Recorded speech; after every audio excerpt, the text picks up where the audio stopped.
குருவே சரணம். அனைவருக்கும் வணக்கம்.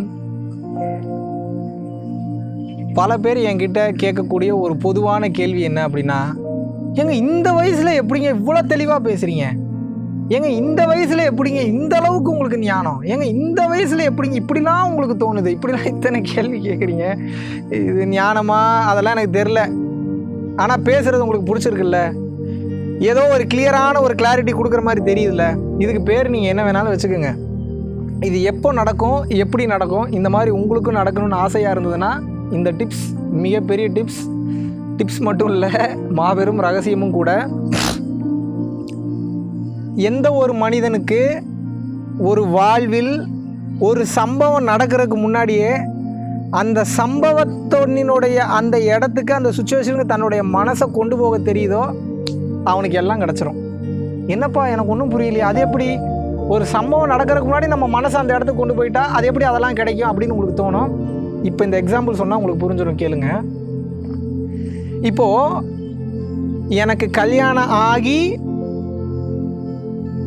ஒரு மனைவின்ற ஒன்று அமைஞ்சு ஒரு குழந்தைன்ற ஒன்று பிறந்து, அந்த குழந்தைன்ற ஒன்று பிறந்ததுக்கப்புறம் அந்த குழந்தையினால் எப்படிலாம் பிரச்சனை வரும், எப்படிலாம் சந்தோஷம் வரும், ஏன் குழந்தை பெற்றுக்கணும், இவ்வளோ நாள் குழந்தை பெற்றுக்கிட்டவங்க எப்படிலாம் அவங்களுடைய லைஃப்பை வாழ்ந்திருக்காங்க, இதனுடைய நோக்கம் என்ன, இதனுடைய தேவை என்ன, ஒரு கணவனுக்கும் மனைவிக்கும் இருக்கக்கூடிய உறவு என்ன, இவங்க ரெண்டு பேருக்கு இருக்கக்கூடிய நீடு என்னன்ற இத்தனை விஷயத்தையும் அலசி ஆராய்ஞ்சு என்னோட மைண்டு முன்னாடியே கேள்வி ஞானத்தில் கேள்வின்ற ஒன்றை கேட்க ஆரம்பிச்சிருச்சுன்னு வைங்க.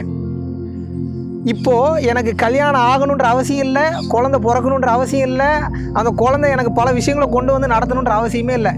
இப்படி பிறந்தா இது எங்கே போய் முடியும், இது எப்படிலாம் எனக்கு நடக்கும் அப்படின்ற அந்த பேஸ் உங்களுக்கு புரிஞ்சிருச்சுன்னா இப்போ அந்த மைண்டு ஒரே செகண்டில் அந்த இடத்துக்கு போயிடும்.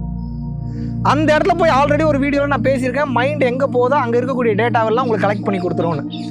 அப்போது அந்த மைண்டை கொண்டு போய் அந்த இடத்துல நிறுத்திட்டீங்கன்னு வைங்க, அந்த இடத்துல இருக்கக்கூடிய எல்லா விஷயத்தையும் கலெக்ட் பண்ணி உங்களுக்கு கொடுத்துரும். இவ்வளோதாங்க விஷயம். இப்போ சொல்லுங்கள், உங்களுக்கு நான் ஒவ்வொரு விஷயத்தையும் ஆண்டு அனுபவித்து சொல்லணுன்ற அவசியம் ஏதாவது இருக்கா? திருவள்ளுவர் 1330 திருக்குறள் எழுதினார். அறத்துப்பால், பொருட்பால், இன்பத்துப்பால் எழுதினார். அதில் இருக்கக்கூடிய ஒவ்வொரு திருக்குறளையும் அவர் ஆண்டு அனுபவித்து பொண்டாட்டி பிள்ளைங்கிட்ட இருக்கக்கூடிய பிரச்சனை, வறுமை, கஷ்டம், கவலை, ஒருத்தன் ஏமாற்றிட்டு போகிற இத்தனையுமே அவர் அனுபவிச்சிருப்பார். அப்படி கிடையாது, அவர் அனுபவித்திருப்பார். எப்படி சுச்சுவேஷன் அனுபவிச்சிருக்க மாட்டார். மன லெவலில் இப்படி போனால் எப்படி அமைஞ்சிருக்கும் அப்படின்ற மன ரீதியாக அந்த அனுபவத்தை அனுபவிச்சிருப்பார். அவ்வளோதாங்க விஷயம்.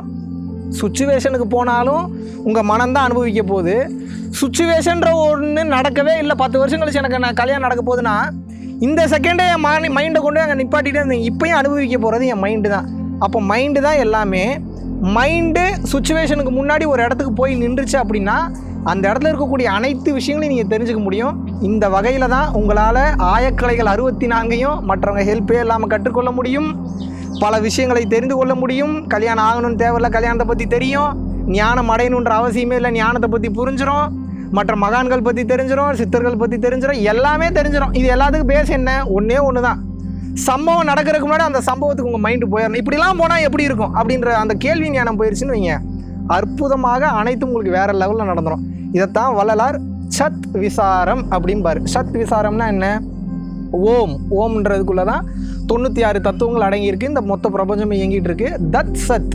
தத் அப்படின்னா என்ன? அந்த பிரம்மம். சத், அந்த பிரம்மம் அதுவே இங்கே இருக்குது. அப்போ என்ன, இந்த பிரம்மத்தை தான் கேள்வி கேட்குறேன் எனக்கு வேணுங்கிற பதிலுக்கு. அந்த பிரம்மம் இங்கே எங்கே இருக்குது? எனக்குள்ளேயே இருக்குது. அப்போ அந்த பிரம்மத்தை எனக்குள்ளேயே கேள்வி கேட்டுக்கிறேன். கேள்வி கேட்க கேட்க கேட்க கேட்க மைண்ட் அந்த இடத்துல சுற்ற ஆரம்பிக்குது. சுத்த அங்கே இருக்கக்கூடிய மொத்த டேட்டாவையும் கலெக்ட் பண்ணி ஒரு என்சைக்ளோபீடியா மாதிரி என்கிட்ட கொண்டு வந்து போட்டுருது. அப்போ இப்போ நீங்கள் சொல்லுங்கள், நான் ஒரு சாதாரண ஒரு ஆள், எனக்கு எக்ஸ்பீரியன்ஸ் நடக்கணுன்ற அவசியம் இருக்கா? ஆன்ம ரீதியாக எனக்குள்ளே நடக்கக்கூடிய ஆன்மா ரீதியான எக்ஸ்பீரியன்ஸஸ் வேறு.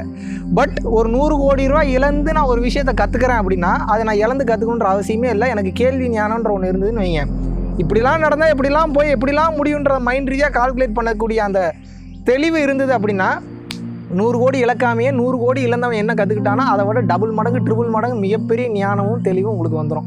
இப்போ புரிஞ்சிருக்கும்னு நினைக்கிறேன். உங்கள் வாழ்க்கை ஒரு சம்பவத்திற்கு உங்களை கொண்டு செல்வதற்கு முன்னால் உங்களுடைய மனம் அந்த இடத்திற்கு சென்று விட வேண்டும். அப்படிலாம் போய் அங்கெல்லாம் நடந்தால் எப்படிலாம் இருக்குன்னு ஆராய்ச்சி பண்ணிங்கன்னா எல்லாமே புரிஞ்சிடும். கொஞ்சம் கஷ்டம்தான் அது ஆரம்ப கட்டத்தில். பழக பழக பழக பழக பழக பழக எல்லாமே புரிஞ்சிடும், எல்லாமே தெரிஞ்சிருங்க. அவ்வளோதாங்க. எல்லா டோரும் பட்டு பட்டு பட்டு பட்டுன்னு ஓப்பன் ஆகுங்க. மாபெரும் பிரம்ம ரகசியம் அது.